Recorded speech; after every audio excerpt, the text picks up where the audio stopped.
Assalamualaikum warahmatullahi wabarakatuh.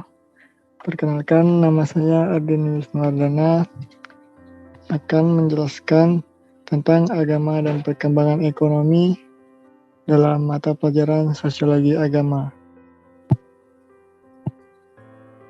Nah, kita akan bahas yang pertama itu pengertian agama.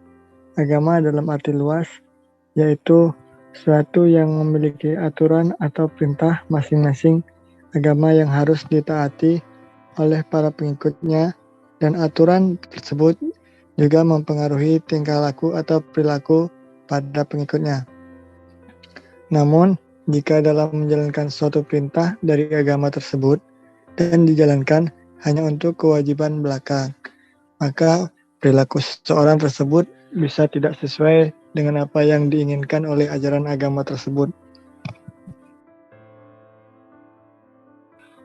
Agama dalam arti sempit dimaknai sebagai segala hal yang berhubungan dengan keyakinan religius dan bersifat spiritual. Selanjutnya, menurut Durkheim, agama adalah suatu sistem yang terpadu yang terdiri atas kepercayaan dan praktik yang berhubungan dengan hal yang suci.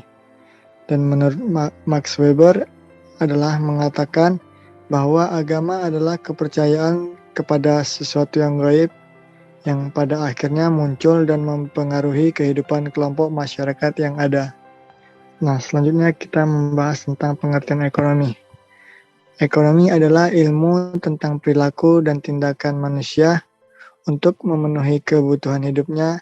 Ekonomi merupakan ilmu yang membuat berbagai kegiatan dilakukan untuk dicarikan solusi. Solusi ini menjawab keberadaan kegiatan produksi, distribusi, sampai konsumsi yang dikenal sebagai prinsip ekonomi.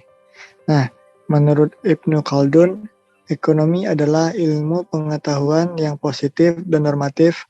Mempelajari ekonomi tidak semata memenuhi kebutuhan, tetapi turut meningkatkan kesejahteraan masyarakat dan individu. Nah, selanjutnya kita bahas tentang agama dan ekonomi. Menurut Max Weber, dalam The Protestant Ethic and the Spirit of Capitalism, Weber membandingkan kegiatan ekonomi komunitas Protestan Calvinis dengan Katolik. Menurutnya, wilayah mayoritas umat Protestan Calvinis dalam melakukan revolusi industri dan pertumbuhan bisnis berskala besar lebih cepat berkembang ketimbang wilayah yang dihuni oleh umat Katolik. Nah, Max Weber merumuskan semangat kapitalisme sebagai alasan dan kebiasaan yang menunjang pengejaran keuntungan ekonomi secara rasional. Weber menunjukkan bahwa semangat seperti itu tidaklah terbatas pada kebiasaan Barat. Bila hal itu dipandang sebagai sikap individual, namun bahwa upaya individual yang heroik, demikian dia menyebutnya, tidak dapat dengan sendirinya membentuk suatu tatanan ekonomi yang baru atau kapitalisme. Kecenderungan yang paling umum yaitu keserakahan, hendak keuntungan dengan apa yang minimal, dan alasan bahwa kerja yaitu kutukan dan beban yang harus dihindari, khususnya ketika akibatnya melebihi dari kebutuhan untuk kehidupan yang sederhana.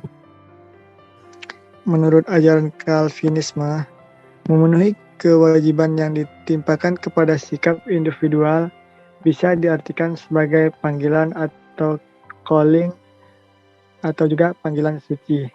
Panggilan ini merupakan konsepsi teologis tentang perintah dari Tuhan yang sudah ditentukan kepada setiap manusia untuk selalu melaksanakan tugas, yakni bekerja.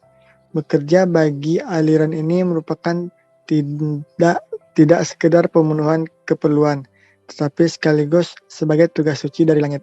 Perilaku hidup keagamaan yang dikehendaki oleh doktrin ini menurut Weber disebut akses duniawi, yaitu intensifikasi pengabdian agama yang dijalankan dalam kegairahan kerja yang diilustrasikan sebagai gambaran dan pernyataan dari manusia yang Ada ilustrasi historis di Indonesia yang menggambarkan hubungan kegiatan ekonomi dengan agama. Di Indonesia, mulai dari zaman kolonial Belanda seperti di tempat-tempat tertentu, Bangunan masjid biasanya dijuluki Masjid Jami, selalu berdekatan dengan pasar.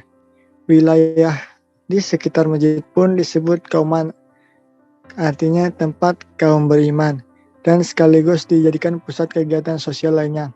Selanjutnya, berkaitan dengan mitos-mitos di wilayah sebagian Indonesia, juga dapat dijadikan tolak ukur hubungan antara kepercayaan-kepercayaan supranatural atau agama dengan kegiatan ekonomi, seperti manifestasi ritual sesaji kepada Dewi Sri bagi masyarakat petani untuk bercocok tanam di wilayah-wilayah tertentu.